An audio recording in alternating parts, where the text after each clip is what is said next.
entitled future sister-in-law doesn't want to pay for all the wedding dresses because we are family. So I backed out of making her wedding dress and made my brother leave her. I am a dress designer who works for private clients on commission. 2 years ago my sister got married and as my gift to her, I designed and made her wedding dress free of charge and all her bridesmaid dresses at the cost of raw materials. My brother then girlfriend, now fiancé, was part of the wedding party and knew I was doing this.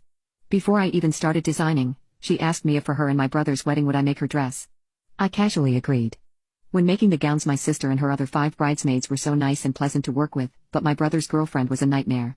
She kept asking me to make changes after we finalized the designs and I had already started making the dresses. She would cancel and just not show up to fittings. She complained constantly of how it looked tacky and unprofessional.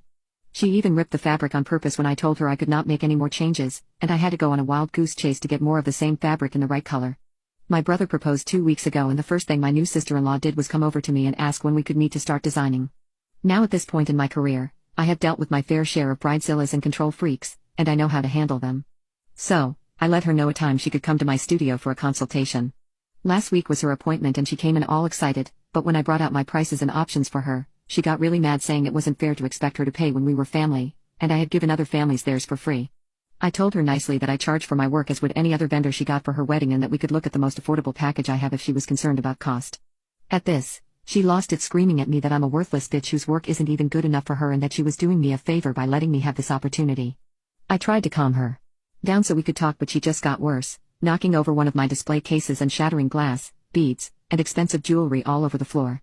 At that point, I was done and yelled at her to get out of my studio before I called the cops. Later that day,